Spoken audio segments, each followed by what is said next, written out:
మరి ఈరోజు కాకినాడ పట్టణంలో దేవుని మహాకృపను బట్టి ప్రేమస్వరూపి మినిస్ట్రీస్ తరపున ఇక్కడ ఈ ప్రాంత ప్రజలకు సువార్తను అందించబడటకు దేవుని సంకల్పంలో మనమందరం ఈరోజు ఇక్కడ కూడి ఉన్నందుకు చప్పట్లు కొట్టి దేవుని మహింపరుద్దాం. ఎందుకంటే సమాజంగా కూడుట అనేది అంత దినాల్లో తగ్గిపోతున్న దినముల్లో మనం ఉన్నాం. పరిశుద్ధ గ్రంథములో పౌలు గారు హెబ్రీలకు రాసిన పత్రికలో ఒక మాట అంటారు, సమాజముగా కూడుకోవాలంట.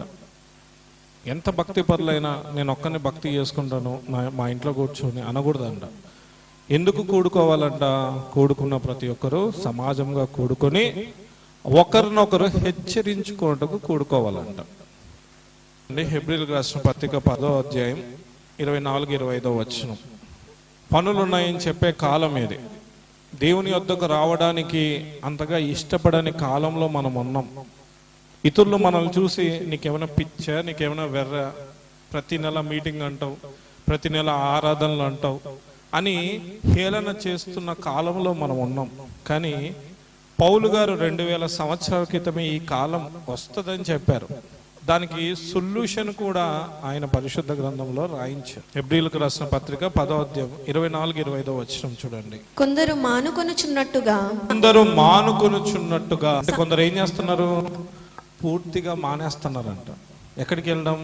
ఇతులతో కలిసి ప్రార్థన చేయడం కానీ, ఇతులతో కలిసి దేవుని వాక్యాన్ని వినడం కానీ. ఎందుకు?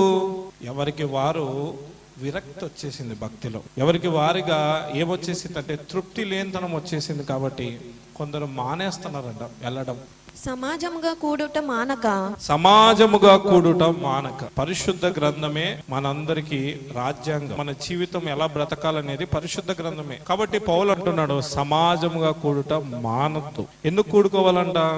ఒకరినొకడు హెచ్చరించుకోవాలంట. నువ్వు ఈ మీటింగ్కి వచ్చి నువ్వు ఒకరి చేత హెచ్చరింపబడి నువ్వు ఇంకొకరిని హెచ్చరించకపోతే నువ్వు వచ్చినా రానట్టే. ఖచ్చితంగా నువ్వు ఏదో ఒక విషయంలో హెచ్చరింపబడాలి. ఈరోజు నువ్వు ఇతరులను ఏదో ఒక విషయంలో ఖచ్చితంగా హెచ్చరించాలి. అది పౌలు అప్పగించిన పని.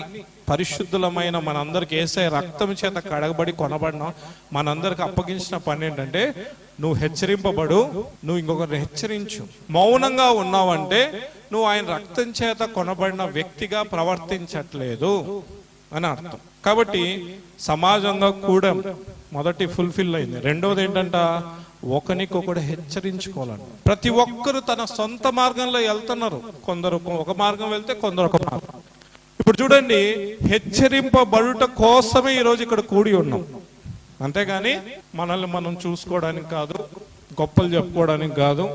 కేవలం సమాజంగా కూడేది ఎందుకంటే హెచ్చరించుకోవాలి. నువ్వెలా ఉన్నావు, నేను ఎలా ఉన్నా, ఇదిగో నువ్వు ఇది సరి చేసుకో, అదిగో నేను ఇది సరి చేసుకుంటా. ఎందుకు హెచ్చరించుకోవాలి? ఆ దినము సమీపించుట మీరు చూచిన కొలది మరి ఎక్కువగా అలాగు ఆ దినము సమీపించుట. ఏ దినము? ప్రభు దినం ఏమైతుంది? సమీపించే కొలది మరి ఎక్కువగా కూడుకొని మరి ఎక్కువగా హెచ్చరించుకోవాలంట. అమ్మో నువ్వు ఆ విషయంలో తేడాగా ఉన్నావు, అమ్మో నువ్వు ఈ విషయంలో సరిగా లేవు, చెక్ చేసుకో, ప్రభు దినం రాబోతుంది.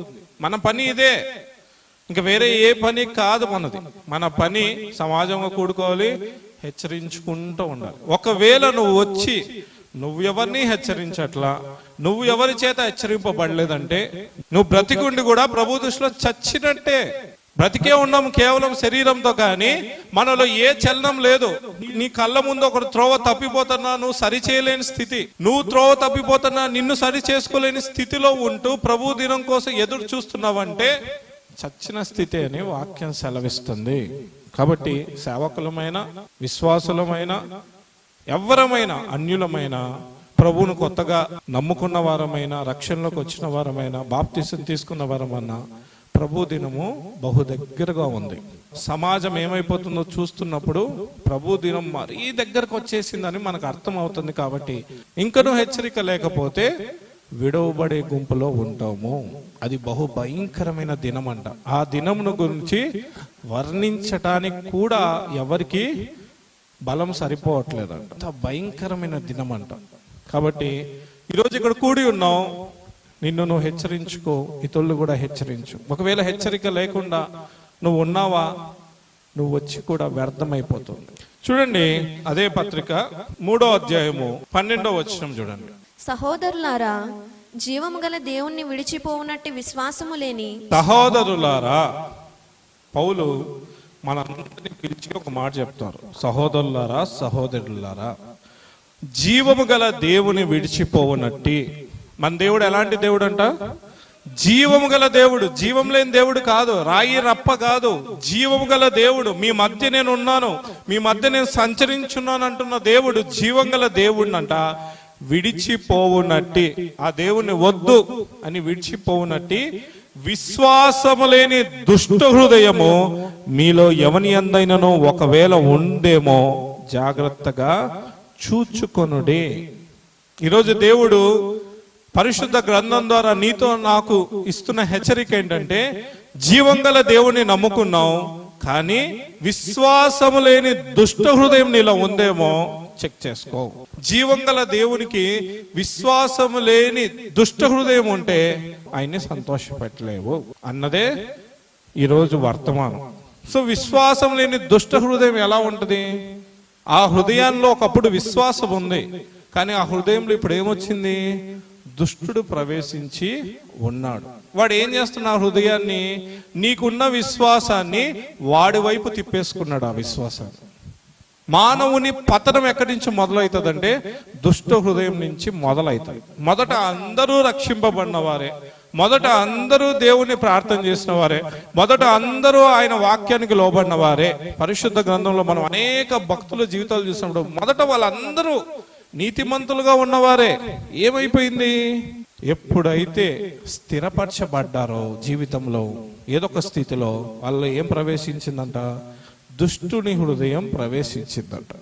ఈరోజు రక్షింపబడుతున్నాము, ఆశీర్వదింపబడ్డాక ఒక స్థితి అనేది వచ్చాక ఏమొస్తుంది? ప్రతి ఒక్కరిలో దుష్ట హృదయము వస్తుంది. ఇది అనాది నుంచి జరుగుతున్న విషయం.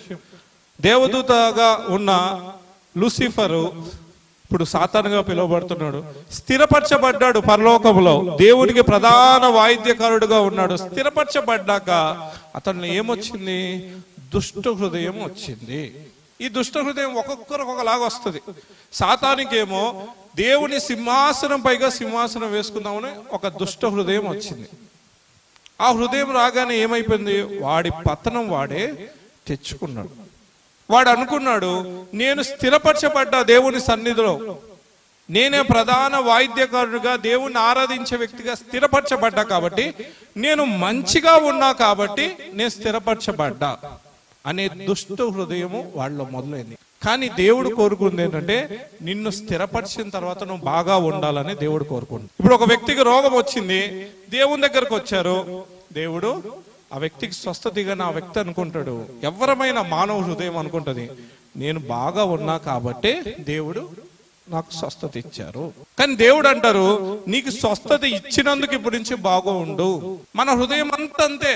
దేవుడు పిలిచి నీకు ఒక స్థితి, ఒక స్థాయి, ఒక హోదా ఇచ్చేసరికి మనం అనుకుంటాం, నేను బాగా ఉన్నా కాబట్టి ఈ స్థితిలో, ఈ హోదాలో దేవుడు పెట్టారు అనుకుంటాం. కానీ ఇందులో పెట్టిన తర్వాత ఇప్పటి నుంచే ఇంకా నేను జాగ్రత్తగా ఉండాలని ఆలోచించేవారు చాలా తక్కువ.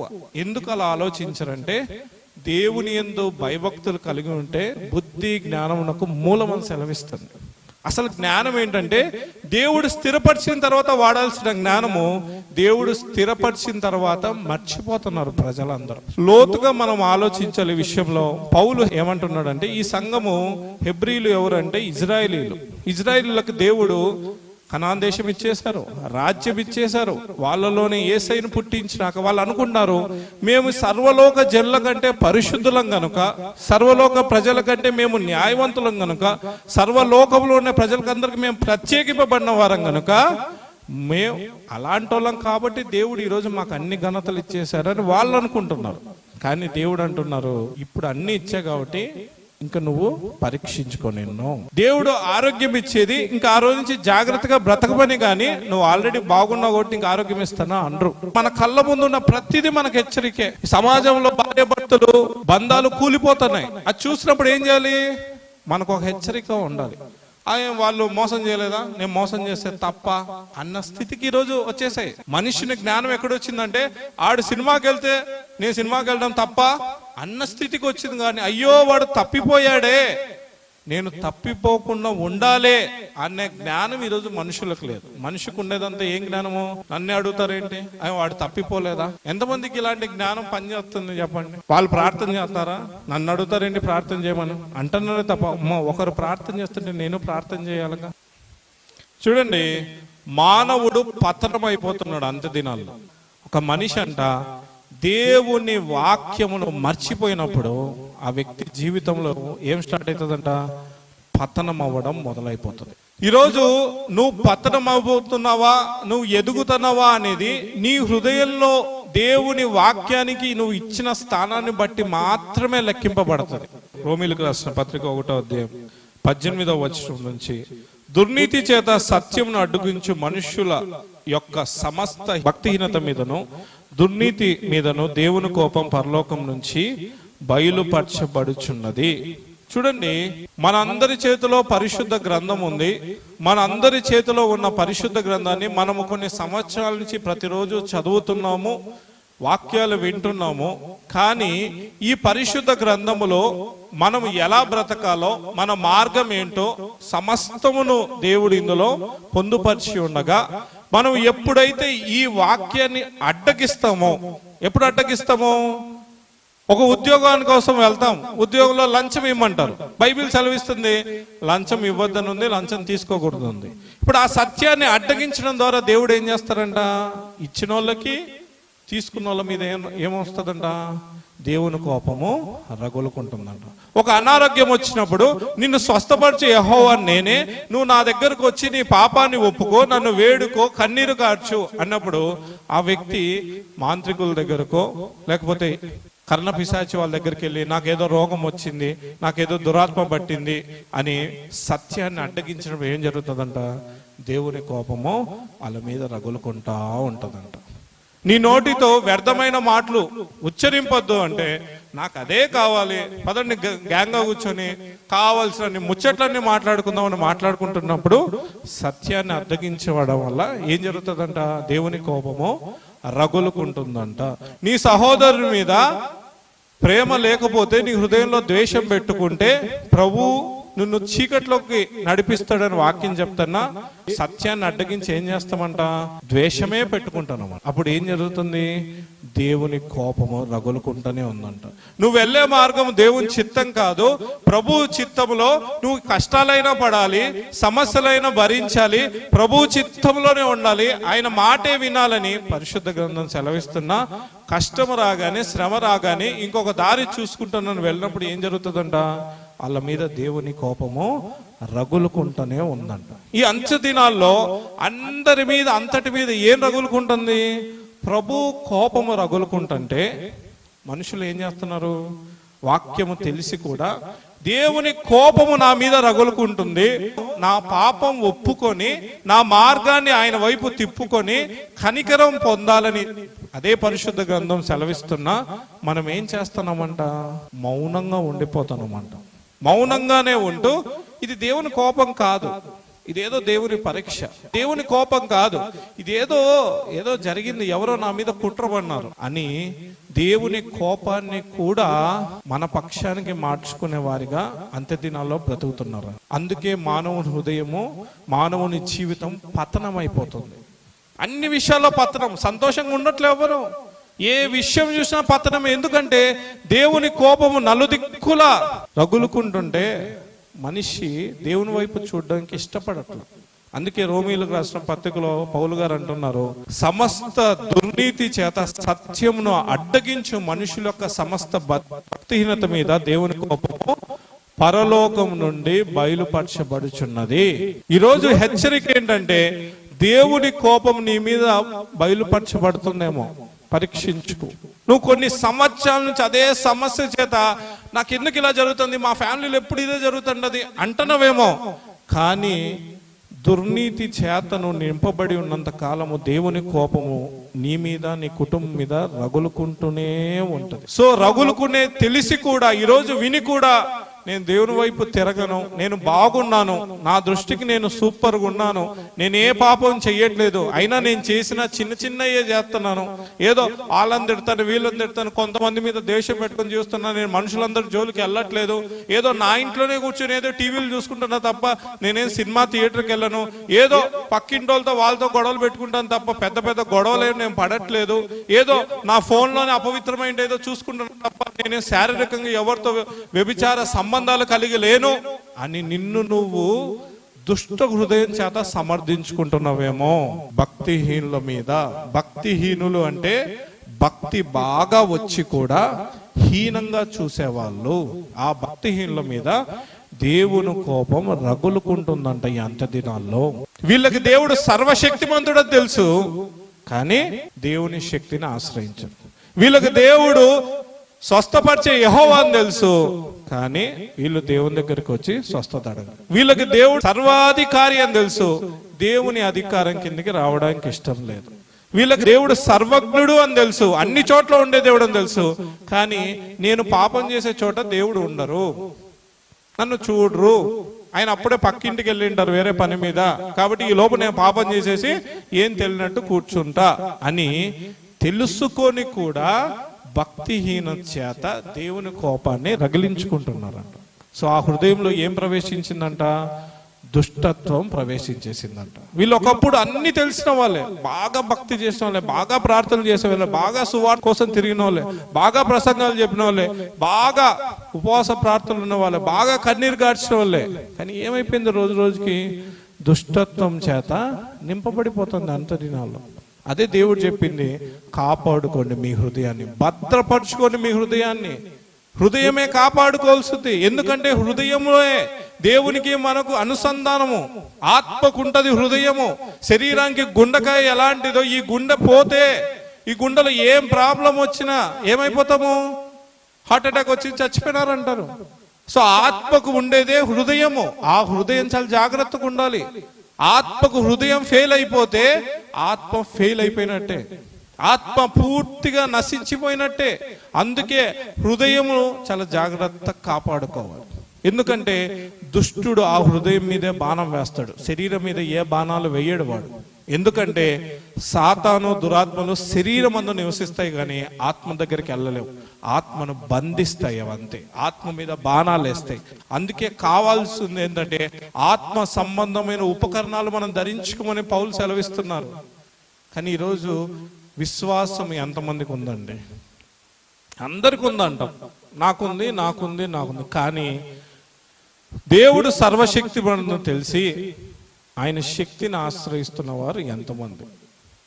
దేవుడికి అన్ని తెలుసు అని తెలిసి అన్ని విషయాల్లో దేవుని మీద ఆధారపడేవారు ఎంతమంది అన్నదే పౌలు గారి ప్రశ్న. చూడండి, అదే అధ్యాయంలో మనం చదువుకుంటూ వెళ్తే 24వ వచనం, ఈ హేతువు చేత వారు తమ హృదయాల దురాశలను అనుసరించి తమ శరీరమును పరస్పరం అవమానపరుచుకున్నట్లు దేవుడు వారిని అపవిత్రతకు అప్పగించెను. హృదయ దురాలోచనలు దురాశలు వచ్చినప్పుడు అంట శరీరాల్ని అపవిత్రపరచుకుంటామంట మనమే. చాలా మందికి వ్యభిచారం చేసినప్పుడు కానీ, అపవిత్రమైన చూసినప్పుడు కానీ, అపవిత్రమైన మాటలు పలికినప్పుడు కానీ వెంటనే ఒక గిల్టీనెస్ వస్తుంది. నేను ఎందుకు ఇలా చేశా, అయ్యో ఎందుకు ఇలా చేశా నేను అని పక్కకి వెళ్ళి ఏడుస్తారు. అదేంటో తెలుసా? దేవుడు అప్పగించేశారు వాళ్ళకి తెలియకుండా చేసేసి ఎందుకు ఇలా చేశా ఏడుస్తారంట చాలా మంది. ఎందుకంటే వాళ్ళ హృదయ దురాశలను బట్టి దేవుడు అప్పగించేస్తాంట. అపవిత్రపరచుకో నీ శరీరాన్ని, అవమానపరచుకో నీ శరీరాన్ని, హింసించుకో నీ శరీరాన్ని, కొట్టుకో నీ శరీరాన్ని, తన్నుకో నీ శరీరాన్ని. అదే దేవుడు అప్పగించాడు. ఎందుకు తెలుసా? ఆయన కోపం ఎక్కువైపోయింది మన మీద. ఎందుకంటే నువ్వు మూలానికి వెళ్ళట్లా, నీ పాపాన్ని ఒప్పుకోవడానికి ఇష్టపడట్లా. కొద్దిగా చేశానంటారు కొంతమంది, నేను ఇంతే చేశాను. అసలు దేవుడు ఎక్కడ చెప్పాను నువ్వు ఇంత చేసావా ఎక్కువ చేసావా అని? నువ్వు చేసింది పాపం అని గ్రహించలేని స్థితి. ఒకరిని ఒక మాట తిట్టడం కూడా పాపమే, ఒకరిని ఒక మాటతో తక్కువ చేసి మాట్లాడడం కూడా పాపమే.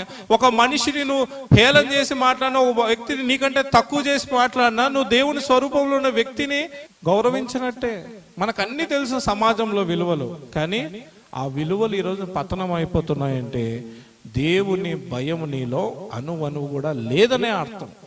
కోపం రగులుకుంటుంది దేవుడు ఈరోజు అనేక మంది మీద, కుటుంబాల మీద. ఎందుకు? వాళ్ళు ఒప్పుకోరు. దేవుడు మా మీద కోపడతానండి, మేము చాలా నీచంగా బ్రతికాం, మేము అపవిత్రంగా జీవిస్తున్నాం, కానీ దేవుడిని అబద్ధికుని చేస్తారు. ఎందుకో దేవుడు ఇలా చేస్తారు మాకు? దేవుడికి ప్రేమ లేదు, దేవుడు అన్యాయస్తుడు అయిపోయినారు, దేవుడు మా విషయంలో పక్షపాతంగా ఉన్నారు, వేరే వాళ్ళని చూడండి ఎంత బాగా ప్రేమిస్తున్నారు అని దేవుడి మీద నిందలు వేసే స్థితికి వెళ్ళిపోతున్నావు. నువ్వు ఎంత నిందేస్తావో ఇంకా నేను అప్పగించేస్తారన్నమాట. చూడండి, సొలొమోను మహారాజు మనందరికీ బాగా తెలిసిన వ్యక్తి. సొలొమోను మహారాజు గుర్తు రాగానే మనకు గుర్తొచ్చేది ఏంటి? జ్ఞానము. దేవుడు ఏమన్నారు? నీ ముందు ఇంత జ్ఞానవంతుడు ఉండడు, నీ తర్వాత కూడా ఈ భూమి మీద అంత జ్ఞానవంతుడు ఉండడు. ఇంతకీ సొలొమోను మహారాజు దేవుణ్ణి ఏం వేడుకున్నారండి? దేవుడు ప్రత్యక్షమై నీకేం కావాలో కోరుకో అన్నారు. అన్నప్పుడు సొలొమోను మహారాజు కోరుకునింది ఒకటి, ప్రవర్తించింది ఒకటి. చూడండి, 1 రాజుల గ్రంథం చూద్దాము, 3వ అధ్యాయము 9వ వచనం. ఇంత గొప్పదైన నీ జనమునకు న్యాయము తీర్చగలవాడు ఎవ్వడు? కాబట్టి నేను మంచి చెడ్డలు వివేచించి నీ జనులకు న్యాయము తీర్చునట్లు నీ దాసుడనైన నాకు వివేకము గల హృదయము దయచేయము. దేవుడు సొలొమోను ప్రత్యక్షమై, సొలొమోను నీకేం కావాలో చెప్పు, నువ్వు ఏ కోరుకున్నా నేను ఇస్తాను అన్నప్పుడు సొలొమోను అన్నాడు, ప్రభువా, ఇంత గొప్ప ఈ జనమునకు న్యాయం ఎవరు తీర్చగలుగుతారు? నాకంత స్థితి లేదు, నాకంత ధైర్యం లేదు, నాకంత జ్ఞానం లేదు. కాబట్టి నీ ప్రజలకు న్యాయము తీర్చుటకు నాకు బుద్ధి జ్ఞానములు వివేక గల హృదయము దయచేయము. ఏ హృదయం ఏమన్నాడు? వివేకము గల హృదయము. ఎందుకంట అతనికి జ్ఞానం లేదా, వివేకం లేదా? కానీ దేవుని వివేకం అతనికి కావాలని అతను కోరుకున్నాడు. ఎందుకంటే దేవుని ప్రజల్ని అలాంటి జ్ఞానంతోనే నేను తీర్పు తీర్చాలి, న్యాయం చేయాలని. సో ఆ కోరిక చూడండి, 10వ వచనం. సొలొమోను చేసిన ఈ మనవి ప్రభువునకు అనుకూలమాయను గనుక. సొలొమోను కోరుకున్నాడు, దేవుడు అంటున్నారు, సొలొమోను నువ్వు చేసిన మనవి నాకు అనుకూలమాయను. ఈరోజు నువ్వు నేను లెక్కలేనని కోరికలు కోరుతున్నామండి దేవునికి. మనం అనుకుంటాము, మనం కొన్ని వచనాలు మనం ముందు పెట్టేసుకుంటాం, ఏది అడిగినా మీకు ఇచ్చేస్తాను, అడుగుడి ఇవ్వబడును, మీరు ఏం కోరుకున్నా నీ ప్రతి హృదయ వాంఛ నేను తీరుస్తా అని ఏవి పడితే అడుగుతుంటే దేవుడు మాత్రం తీర్చరు. ఇక్కడ అంట సొలొమోను చేసిన మనవి అంట, దేవుడు నాకు అనుకూలంగా ఉంది, ఓకే, నాకు సమ్మతిగా ఉంది నువ్వు చేసిన కోరిక, కాబట్టి నీకు వివేకం గల హృదయమును అలాగే నువ్వు అడగకపోయిన ఐశ్వర్యాన్ని ఘనతను అన్నిటిని ఇచ్చేశారండి. ఇప్పుడు ఈ సొలొమోను వెంటనే సొలొమోను దగ్గరికి 2 స్త్రీలు వచ్చారు. మనందరికి తెలిసిన సందర్భం. 2 స్త్రీలు వచ్చారు. ఏమైందమ్మా అన్నప్పుడు, అయ్యా మేమిద్దరం వేశ్యలము, మేము ఒకే ఇంట్లో ఉంటాం, నిన్న రాత్రి ఇది నిద్రపోతా తన బిడ్డ మీద పడిపోయింది, ఆ బిడ్డ చనిపోయింది. చనిపోయినప్పుడు ఈవిడ ఏం చేసిందంటే నా పక్కకు వచ్చి నా బిడ్డను తీసేసుకుని బ్రతికున్న నా బిడ్డని, చనిపోయిన తన బిడ్డను నా పక్కన పడుకోబెట్టింది. ఉదయం మేము లేచి చూసినప్పుడు ఈ చనిపోయిన బిడ్డ నా పోలికలో లేదు, ఆవిడ బిడ్డ, కానీ మోసం చేసింది అయ్యా, మాకు న్యాయం తీర్చింది అన్నప్పుడు సొలొమోను ఏం చెప్పాడు?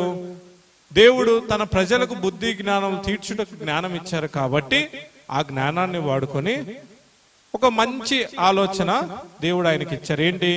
ఒక కత్తి తీసుకొనండి, ఈ బిడ్డను సగానికి కోసి సగం ఒక తల్లికి సగం ఒక తల్లికి ఇవ్వండి అన్నప్పుడు వెంటనే కన్న తల్లి పేగు బంధం ఉంటుంది కాబట్టి ఆ తల్లి ఏమనింది? వద్దయ్యా, అలా మధ్యకి నరికి ఇవ్వద్దు, తన దగ్గర ఉన్న నా బిడ్డే కదా, అది బతికి ఉంటే చాలు నా కోరిక అన్నప్పుడు వెంటనే సొలొమోను అన్నాడు, అయితే చంపొద్దని చెప్పినదే నిజమైన తల్లి, ఆ తల్లికి ఇచ్చేయండి.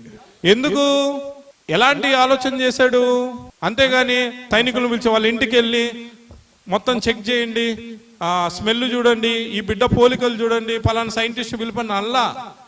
జ్ఞానం కలిగిన వివేకం కలిగిన మనసు ఏంటంటే తల్లి తన బిడ్డను చంపమని చెప్పదు. దేవుని జ్ఞానం అలా ఉంటది.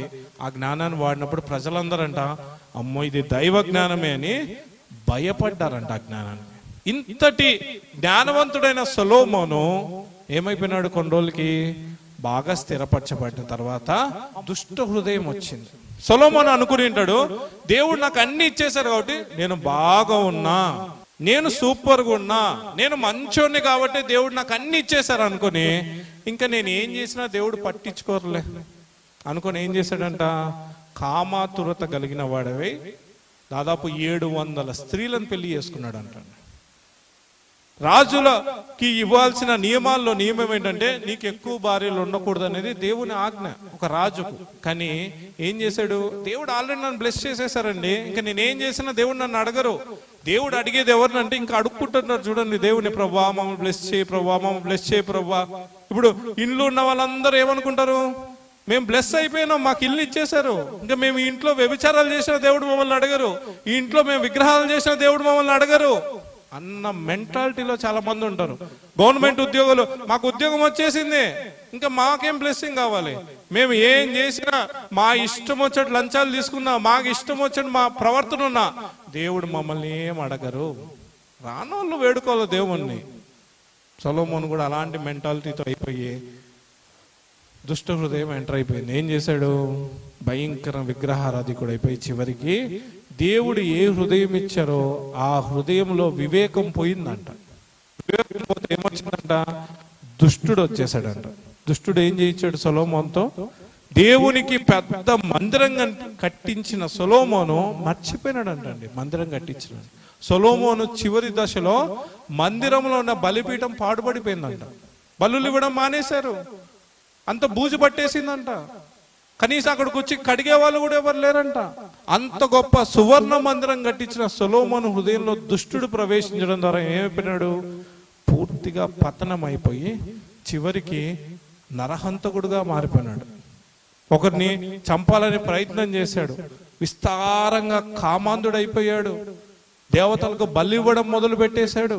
యెరూషలేము పట్టణం చుట్టూ ఉన్న మొత్తం కొండలపైనంతా అన్ని దేవతల బలి ఇవ్వడం మొదలు పెట్టాడు. చివరికి ఏం బలి ఇచ్చాడంటే చిన్న పిల్లల్ని కూడా దేవతలకు బలి ఇవ్వడం మొదలు పెట్టేశాడు. ఒక బిడ్డ విషయములో అంత న్యాయం తీర్చిన వాడు చివరికి తానే బలులిచ్చే స్థితికి వచ్చాడంటే ఎంత పతనమైపోయాడు. ఈరోజు మనం అనుకుంటాము, ఈరోజు నేను సేవకుని అయిపోయాను, ఇంకా నా ఇష్టం వచ్చి నేను బ్రతకచ్చు, నేను ప్రూవ్ చేసుకున్నా కాబట్టి నన్ను దేవుడు సేవకుని చేసుకున్నారు అని బుద్ధి జ్ఞానం లేనివాడు ఆలోచిస్తాడు.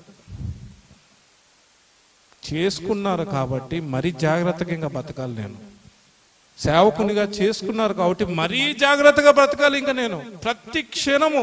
ఎందుకంటే దేవుడు ఎందుకు ఈ స్థితి ఇచ్చారు, ఈ స్థితికి విలువ తేవాలి. నిన్ను ఎందుకు ఒక సంఘంలో పరిశుద్ధ స్థితిలో ఉంచారంటే నువ్వు పరిశుద్ధతకు విలువ తేవాలి. ఒక కుటుంబంలో నిన్ను తల్లిగా ఎందుకు పెట్టారంటే తల్లిగా ఆ స్థానానికి నువ్వు విలువ తేవాలి.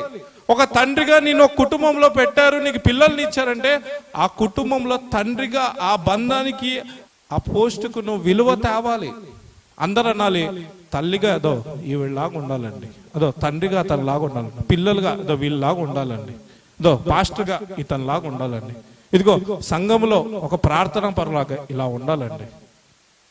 కానీ దుష్ట హృదయం ఏం చేస్తుందంటే మనం బాగా ఉన్నాం కాబట్టి మనకి ఇచ్చేశారు. ఒకప్పుడు సొలొమోను జ్ఞాని అయినప్పుడు షీబా దేశపు రాణి వచ్చిందండి. రాజు అంటే ఇలా ఉండాలి, పరిపాలన అంటే ఇలా ఉండాలి, ఐశ్వర్యం అంటే ఇలా ఉండాలి. చివరికి దేవుడు అంటున్నారు, నిన్ను చేసుకొని నా దేశం నాశనం అయిపోయింది, నిన్ను రాజుగా చేసుకున్నందుకు సంతాప పడుతున్నానని 2 సార్లు హెచ్చరించారు దేవుడు సొలొమోను. నువ్వు దారి తప్పిపోయినావు, మాట వినట్లు. మొత్తానికి సొలొమోను చనిపోయినప్పుడు దేశం ఏమైపోయింది, 2గా డివైడ్ అయిపోయింది. పాలు తేనెలు ప్రవహించు దేశము రక్తం ఏరులై పారే స్థితికి తీసుకొని వచ్చాడండి సొలొమోను, దేవుడిచ్చిన అధికారాన్ని వాడుకొని. ఈరోజు నీకు నాకు హెచ్చరిక ఏంటంటే నువ్వు పతనం అయిపోతున్నావేమో చెక్ చేసుకో, విలువను కోల్పోతున్నావేమో. నిన్ను దేవుడు ఎక్కడ ఉంచారో, ఒక సంఘంలో పరిచారకుడుగా ఉంచారా, సేవకుడుగా ఉంచారా, సంఘ పెద్దగా ఉంచారా, లేకపోతే ఒక సేవకుడుగా ఉంచారా, లేకపోతే ఒక గొప్ప స్థితిలో ఉంచారా, సమాజంలో నిన్ను ఒక గవర్నమెంట్ ఉద్యోగం ఇచ్చారా, సమాజంలో నిన్ను ఒక సమాజ పెద్దగా ఉంచారా, నీ స్థానానికి నువ్వు విలువ తెస్తున్నావా, ఆ స్థానం ఇచ్చారని ఆ స్థానం పడిపోయేలా చేస్తున్నావా? క్రైస్తవులంట సంఘములో ఎదగాలంట, సంఘములో ఎదిగి ఆ ఎదిగిన ప్రేమను అన్నిటినీ సమాజంలో తీసుకెళ్ళి సమాజాన్ని మార్చాలంటండి. కానీ ఈరోజు ఏమైపోతుంది, సంఘమే పతనం అయిపోతుంది, సంఘములోని అన్ని విలువలు కోల్పోతున్నాం. ఈరోజు ఏ సంఘం చూసినా భేదములు, విమతములు, ఏ సంఘంలో చూసినా సమాధానం లేని స్థితి. ఎందుకు? పతనమైపోతున్నాం. దేవుడికి ఇచ్చిన స్థానాన్ని, దానికి విలువ తేవాలి. దేవుడు నన్ను నమ్మిచ్చారా, ఈరోజు నాకు రక్షణ ఇచ్చారా, దానికి నేను విలువ తేవాలి. రక్షణ అంటే ఓహో ఇదా, రక్షణ అంటే ఇదా అండి అని విలువ తేవాల్సిన వారము, నాకు రక్షణ వచ్చింది కాబట్టి ఇంకా నేనేం చేసినా తప్పు. ఒక పాపి పరిశుద్ధుడు మారితే ఇతరులు చూసి ఇది పాపి పరిశుద్ధుడుగా మారారా అనాల్సింది పోయి, నాకు కృప ఉంది, నేను ఎన్ని పాపాలు చేసినా నాకేం కాదు అన్న స్థితికి ఈరోజు క్రైస్తవ సమాజం వెళ్ళిపోయింది. కృప ఉంది, నాకు కృప ఉంది కాబట్టి నేను ఏ పాపం చేసినా లెక్కలోకి రాదనే వాళ్ళు కొంతమంది, ఒక్కసారి ఒప్పుకుంటే పాపం పోతుందనే వాళ్ళు కొంతమంది. అంతేగాని నేను పరిశుద్ధుడిగా జీవించాలంటే అనేక మంది నన్ను చూసి అదో అతనిలాగా బ్రతుకు, అదిగో ఆవిడలాగా జీవించు అన్న స్థితికి మనల్ని తెచ్చుకోమని దేవుడు కోరుకుంటుంటే ఆ స్థితి ఎవరికి తెచ్చుకోవడానికి ఇష్టం లేదండి. కాబట్టి ఈ రోజు దేవుడి హెచ్చరిక ఏంటంటే, నువ్వు పతనమైపోతున్నావేమో, నీ స్థితిని దిగజార్చుకుంటున్నావేమో. ఈరోజు భార్యాభర్తలు సంఘములో ఎలా ఉండాలని దేవుడు కోరుకుంటే, ఈరోజు ఎక్కడ చూసినా అక్రమ సంబంధాలు, ఎక్కడ చూసినా లోకపు స్నేహాలు, ఎక్కడ చూసినా పతనమైపోతుందని కుటుంబాలని. కాబట్టి దయచేసి నువ్వు ఏ స్థితిలో ఉండవో గుర్తు చేసుకో. నువ్వు అన్నీ బాగున్నావని దేవుడు నీకు నాకు ఈ స్థితి ఇవ్వాలా, నువ్వు అన్నీ బాగుండేలా చేస్తావేమోనని నమ్మి ఈరోజు ఈ స్థితి ఇచ్చారు.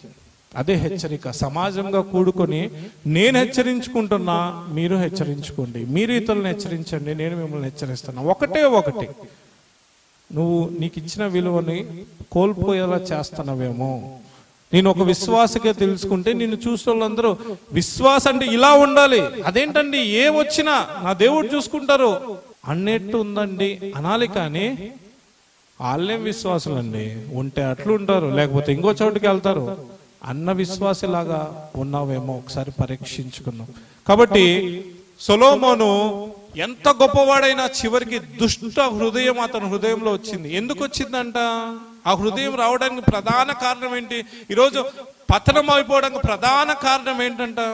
చూడండి, అదే రాజుల గ్రంథము 11వ అధ్యాయం 11వ. యెహోవా అతని మీద కోపగించి సెలవిచ్చినదేమనగా, నేను నీతో చేసిన నా నిబంధనను కట్టడలను నీవు ఆచరింపకపోవుట నేను కనుగొనుచున్నాను గనుక. ఏం కనుగొన్నారంట దేవుడు? నేను ఇచ్చిన జ్ఞానాన్ని బాలే వాడావు సొలొమోను, మందిరాన్ని కట్టించావు, ప్రజలకందరికి భలే తీర్పులు తీర్చావు, అసలుకి ఎన్ని పట్టణాలు కట్టించేసావు, ఎంత బంగారం సమకూర్చుకున్నావు, ఎన్ని ఇల్లులు కట్టించుకున్నావు, ఎంతగా మొత్తం ఎన్ని బలులు ఇచ్చావు. ఇవేమి చూడలేదంట దేవుడు. దేవుడు చూసింది ఏంటంట, నాతో చేసిన నీ నిబంధన నువ్వు గైకొనలేదు. ఏ నిబంధన చేశాడు? జ్ఞానం ఇవ్వయ్యా అని కోరుకొని దేనికి వాడతా అన్నాడు ఆ జ్ఞానాన్ని? నీ ప్రజలకు కరెక్ట్ గా న్యాయం తీర్చడానికి వివేకం గల హృదయమే అన్నారు. అందుకు దేవుడు ఇచ్చారు ఆ హృదయాన్ని. కానీ ఈ హృదయాన్ని దేనికి వాడుకున్నాడు? కామాతురుతుడై అనేక మంది భార్యల్ని పెళ్లి చేసుకోవడానికి ఆ జ్ఞానాన్ని వాడాడంట. బలులు ఇవ్వడానికి వాడాడంట ఆ జ్ఞానాన్ని. రాజ్యాన్ని ఎక్కువ సంపాదించుకోవడానికి వాడాడంట. అడిగిన కోరిక ఒక ఉద్దేశం అయితే నెరవేర్చుకున్నదంతా చాలా.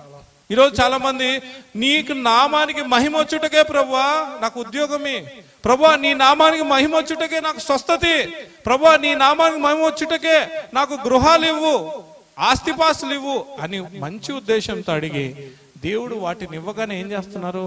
ఆ గృహాలను వ్యభిచార గృహాలుగా మార్చేస్తారు. ఆ గృహాల్లో విగ్రహాలను పెట్టేస్తారు. ఆ గృహాల్లో టీవీలు చూసుకుంటూ సినిమాలు చూసుకుంటూ పాడు చేసేస్తున్నారు.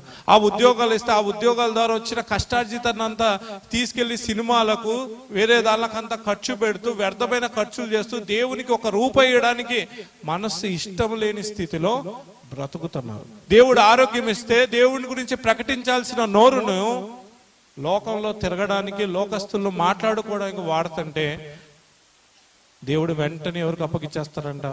దుష్ట హృదయంలోకి అప్పగిస్తారు. ఈ దుష్ట హృదయంలో ఏమేమి ఉంటాయండి? రోమీయులకు రాసిన మొదటి పత్రిక 1వ అధ్యాయము 28వ వచనం. మరియు వారు తమ మనస్సులో దేవునికి చోటయ్య నొల్లకపోయేరు గనుక చేయరాని కార్యములు చేయుటకు దేవుడు భ్రష్ట మనస్సుకు వారిని అప్పగించెను. భ్రష్ట మనసుకు దేవుడే అప్పగించేస్తారంట. హృదయంలో దేవునికి స్థానం లేదంటే, దేవుని వాక్యానికి స్థానం లేదు, ఇంట్రెస్ట్ లేదు, చర్చికి రావడం ఇంట్రెస్ట్ లేదు, వాక్యం వినడానికి ఇష్టం లేదు, ప్రార్థన చేయడానికి ఇష్టం లేదు, ఉపవాసం ఉండడానికి ఇష్టం లేదు. ఏ ఇంట్రెస్ట్ లేకపోతే దేవుడు ఏం చేస్తారంట, వేచి చూసి చూసి చూసి భ్రష్ట మనసుకు అప్పగిస్తారంట. ఈ భ్రష్ట మనసు నుంచి ఏమొస్తాయంట, ఇది ఒక ప్యాకేజ్, ఒక్కొక్కటి రాదు.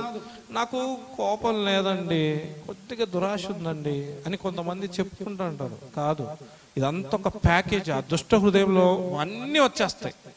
అట్టి వారు సమస్తమైన దుర్నీతి చేతను, దుష్టత్వము చేతను, లోభము చేతను, ఈర్ష్య చేతను నిండుకుని మత్సరము, నరహత్య, కలహము, కపటము, వైరమను వాటితో నిండిన వారై కొండెగాండ్రను, అపవాదకులను, దేవద్వేషులను, హింసకులను, అహంకారులను, బింకములాడువారును, చెడ్డవాటిని కల్పించువారును, తల్లిదండ్రులకు అవిధేయులను, అవివేకులను, మాట తప్పువారును, అనురాగ రహితులను, నిర్దయులై ఉన్నారు. ఇటు కార్యములను అభ్యసించువారు మరణమునకు తగినవారు అను దేవుని న్యాయవిధిని వారు బాగుగా ఎరిగియుండి వాటిని చేయుచున్నారు. దేవుని న్యాయవిధిని బాగుగా ఎరిగియుండి వారు అదే చేస్తారంట. అటు వారికి దేవుడు ఆత్మలో మరణం అనే శిక్షను సిద్ధపరిచేశారంట. ఈరోజు మనం శరీరాలతో ఇక్కడ ఉన్నాం. ఒకరోజు ఈ శరీరం మట్టిలోకి వెళ్ళిపోతుంది, కానీ నీ ఆత్మ ఎక్కడికి వెళ్తుంది? నీ ఆత్మకున్న హృదయంలో ఏముంది? దేవునికి స్థానం ఉందా? ఈ దుష్ట హృదయానికి స్థానం ఉందా? దేవుని మాట వింటే దేవునికి స్థానం ఉంటుంది. దేవుని మాటకు విధేయత చూపకపోతే ఈ దుష్టుని సంబంధించిన భ్రష్ట మనసు అన్నీ ఆ హృదయంలో చేరబడి ఆ ఆత్మ పతనం అయిపోతుంది. కాబట్టి ఈరోజు నీకు నాకు దేవుడు ఇస్తున్న హెచ్చరిక ఏంటంటే, నీ హృదయంలో ఏముంది? దుష్ట మనసా, భ్రష్ట మనసా, దేవునికి విధేయత చూపించే మనసా? కళ్ళు మూసుకొని ఒక్కసారి పరీక్షించుకో. దేవుని ఆజ్ఞలు నీకు అన్నీ తెలుసు, కానీ వాటి ప్రకారంగా నువ్వు జీవిస్తున్నావా? వాటి ప్రకారంగా నీ మనస్సు సిద్ధపరచుకుంటున్నావా? నీ హృదయం నుంచి ఏం బయలుదేరి వెళ్తున్నాయి? సమస్త కపటమా, మోసమా, వేషధారణ, దుర్మార్గమా, అవిధేయతన, తిరుగుబాట, దేవుని ప్రేమించకపోవడమా, శరీర కోరికల, లోకాశల, ఏమి నీ హృదయంలో ఉన్నాయి? ఒకసారి పరీక్షించుకో. కానీ అన్నిటికంటే ప్రాముఖ్యమైనది దేవుని మాటకు నువ్వు లోబడాలి. దేవుని మాటకు లోబడకపోతే, దేవుడు నీకు ఇచ్చిన స్థితిని కాపాడుకోకపోతే, దేవుడు నీకు ఇచ్చిన పొజిషన్కి నువ్వు ఇంకా అందము తేకపోతే ఖచ్చితంగా పతనమైపోతావు. ఖచ్చితంగా ఆత్మలో మరణం అంట. ఆత్మలో మరణం అనేది సాతాను సంబంధకులకి, రక్షింపబడిన చీకట్లో నుండి వెలుగులోకి వచ్చిన నీకు నాకు రాకూడదు ఆ స్థితి. కాబట్టి ప్రతి ఒక్కరూ పరీక్షించుకుందాం. సొలొమోన్నే, నేను స్థిరపడిపోయినా, నేను బాగున్నా కాబట్టి దేవుడు నాకు అన్ని ఇచ్చేశారు అనుకున్నాడు. దుష్ట హృదయాన్ని తెచ్చి పెట్టుకోవడం వల్ల హృదయం అంతా పాడైపోయింది, జీవితం అంధకారం అయిపోయింది సొలొమోన్ది. కాబట్టి పరీక్షించుకుందాం దయచేసి.